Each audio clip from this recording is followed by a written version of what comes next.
में इस शक्ति को पाना ही इस शरीर का उद्देश्य है। शक्ति आपको सब कुछ प्रदान करती है, आपको भोग मोक्ष दोनों ही प्रदान करती है। एनर्जी बैलेंस करने को ही कुंडलिनी शक्ति जागृत करना कहते हैं। जैसे तो अगर आज मैं जीवित हूँ, मैं आज आपसे बात कर रहा हूँ, तो मेरी कुंडलिनी शक्ति जागृत है पहले से। जो हमारी शक्ति है वो सहस्रार को क्रॉस कर जाती है ना, द्वादश चक्र से तक पहुँच जाती है, तो क्या होता है सीधे सीधे समझो मैं अगर मैं बताऊं तो हमारी मृत्यु हो जाती है शरीर की। हमने पहले बात करी थी एक मस्कुलिन और एक फेमिनिन और एक बैलेंस, जैसे अर्धनारीश्वर हैं जिसमें दोनों शक्ति और शिव का भी स्वरूप है। तो वह स्थिति कैसे उत्पन्न होती है इसको हम समझते हैं। अगर आपको जीवन में बैलेंस चाहिए ना, तो वो कुंडलिनी शक्ति का ध्यान कर कर ही पाया जा सकता है। क्यों?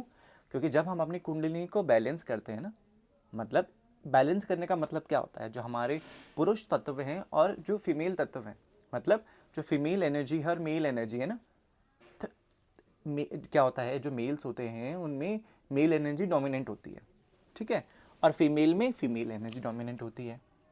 तभी तो हर एक स्त्री को क्या बोला जाता है, देवी। हर एक स्त्री को क्या बोला जाता है, माता।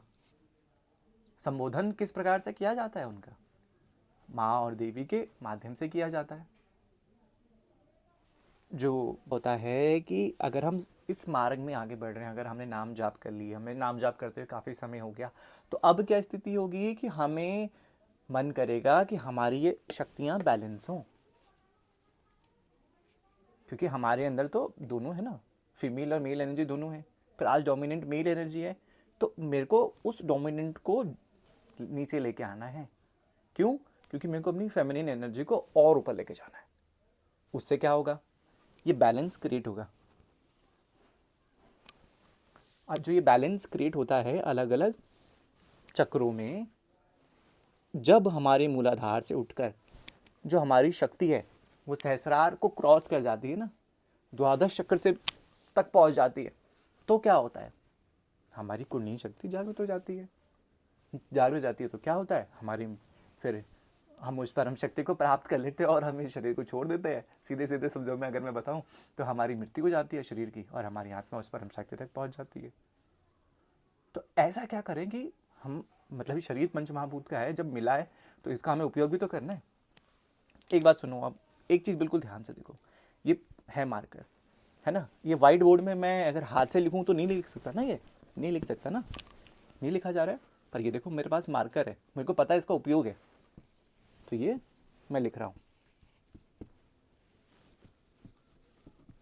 अब देखो ये मैंने लिखा। उसी प्रकार से ये शरीर है जिसका उपयोग आपको आना चाहिए कि इसका उपयोग सही मायने में क्या है। सही मायने में इस शक्ति को पाना ही इस शरीर का उद्देश्य है। और उन जब आप इस मार्ग में आगे बढ़ते हो ना, तो शक्ति आपको सब कुछ प्रदान करती है, आपको भोग मोक्ष दोनों ही प्रदान करती है। वंचित आप नहीं रहते हो। आप ये मत सोचना कि अगर आप शक्ति की राह में चल रहे हो तो आप मतलब ज़िंदगी भर मतलब एक निवाले के लिए भी प्यासे हो जाओगे, ऐसा नहीं है। ये वो लोग होते हैं जो अपने पाप काट रहे होते हैं।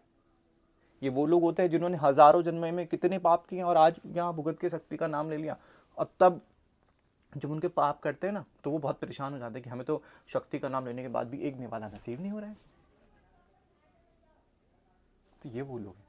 आपको क्या करना है, अगर आप ये बात सुन रहे हैं तो इस राह में अगर आप पहुंच गए ना शक्ति को जानने के लिए, तो ये दोनों एनर्जी बैलेंस करने को ही कुंडलिनी शक्ति जागृत करना कहते हैं।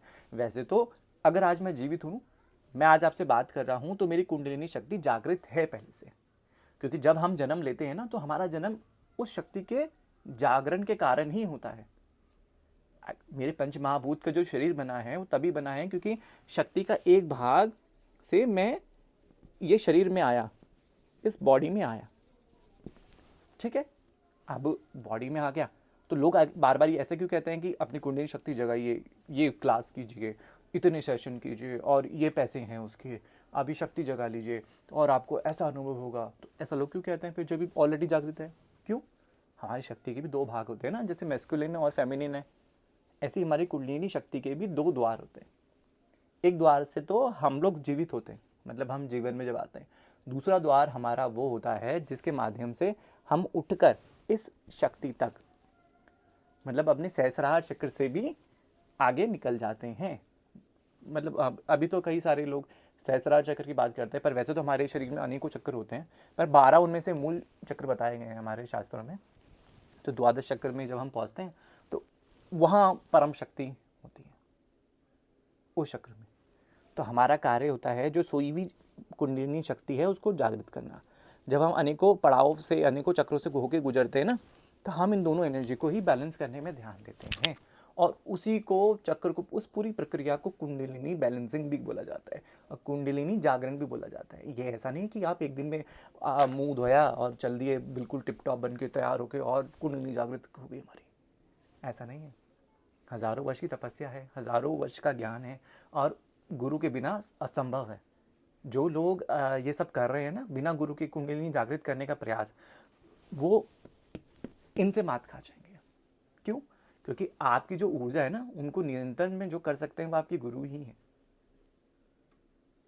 जो आपके मूल तत्व है ना, जो भाग रहे हैं इधर से उधर, कभी एक हो रहा है, एक हो रहा है, एक हो रहा है, तो क्या होता है, इम्बैलेंस हो जाता है। इम्बैलेंस होता है तो आप भटक जाते हो। कभी किसी की तरफ आपका दिल जाता है, कभी आपका विचार कहीं जा रहा है, कभी किसी की बात सुन रहे हो, कभी किसी का बीज मंत्र उठा के पढ़ लिया, कभी किसी कोई किताब में पढ़ा तो ये कर लिया, विचलित। क्यों? इम्बैलेंस है ना बिना गुरु के। तो ये सब लोग जो इम्बैलेंसिंग में काम कर रहे हैं, उन्हें वो शक्ति की प्राप्ति कभी नहीं होने वाली। अगर वो शक्ति की प्राप्ति करनी है तो जीवन में गुरु आवश्यक है, और उस गुरु के मार्गदर्शन के बाद ही इस शक्ति को हम समझ सकते हैं। ये बहुत ही बड़ा टॉपिक है, एक वीडियो में इसको कवर नहीं कर सकते, क्योंकि हर एक चक्र की अलग अहमियत है, हर एक चक्र के साथ अलग अलग ऊर्जाएं जुड़ी हैं, माता की अलग अलग ऊर्जाएं जुड़ी हैं। उन ऊर्जाओं में, अच्छा कुंडलिनी शक्ति क्या है, मतलब हमारे शास्त्र में उनका वर्णन बताया गया है कि वह एक मतलब जैसे देवी होती है ना, ऐसे एक देवी के समान है और कमल में विराजमान है। और ऐसे ही उनका एक चित्रण बड़ा सा सुंदर सा बताया गया है, वो अगली उसके लिए रखेंगे। एक ही उसमें करेंगे तो फिर सब कुछ घिस-पिच हो जाएगा। तो पहले तो बेसिक है, फिर उसके बाद एडवांस है।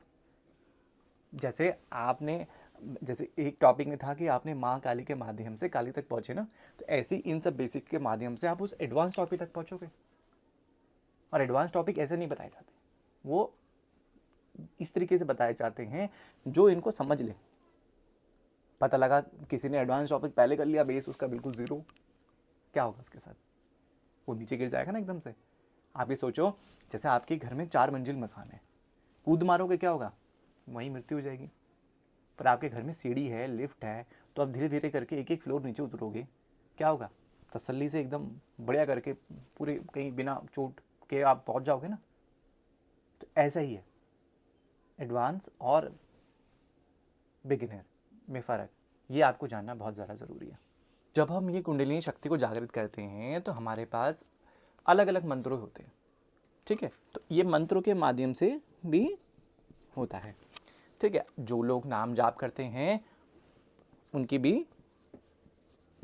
ये शक्ति जागृत होती है। ऐसा ही नहीं कि आप कोई मंत्र विशेष कर रहे हैं तो ही ऐसा होगा। अगर आपके पास नाम जाप है, आपको गुरु ने नाम जाप दिए हैं या कोई साबर मंत्र दिए हैं, तो भी आप इस शक्ति को बैलेंस कर सकते हो, उसको उजागर कर सकते हो। और जो नाम जाप की जो महिमा बताई गई वो हमारे अनेकों शास्त्रों में, तंत्रों में बताया गया है कि किस प्रकार से आप नाम जाप करके भी उस परम शक्ति तक पहुंच सकते हो। चाहे वो हमारे शैविज्म हो, चाहे कौलाचार हो, चाहे कोई भी हो, अनेकों रुद्रालम तंत्र हैं, चाहे हमारे कोई भी उठा लो, किसी भी संत की बात उठा लो, तो वो नाम जाप की महिमा ही बताई गई है। पहला स्टेप नाम जाप का ही बताया गया है। जब आप नाम जाप करते हैं तो मंत्र की प्राप्ति ही तभी होती है। और मंत्र क्या होते हैं, ये भी एक जानने वाली बात है कि जो मंत्र होते हैं वो संवाद है, बस एक प्रकार से। हम मंत्र का उच्चारण करते हैं तो वो शक्ति उसको सुनती है, और जब हम बीज मंत्र का उच्चारण करते हैं तो उस ब्रह्मांड की शक्ति उसको सुनती है। एक शक्ति तो आपके आसपास है ना, इस ऑरा के अंदर, ऑरा से बाहर, पर एक शक्ति ऐसी है जो उस ब्रह्मांड में है, बहुत डीप। तो बीज मंत्र वहां तक जाते हैं। और बीज मंत्र आए कहाँ से हैं? उन्हीं की तो ऊर्जा से आए हैं। तो इसलिए बीज मंत्र भी हर किसी को नहीं करना चाहिए, ये एक अलग है मंत्रों का, वो बाद में बताया जाएगा, बाद में उसको हम कवर करेंगे। वरना आप सब कुछ खिचड़ी हो जाएगी तो खिचड़ी खाने में एक तो खिचड़ी अच्छी भी लगेगी, ज़्यादा खिचड़ियों से पेट भर जाएगा तो मन भी नहीं करेगा और खाने का, इसलिए और खिचड़ी सुनने का मन भी नहीं करेगा। तो इसलिए एक एक करके ये सब बताया।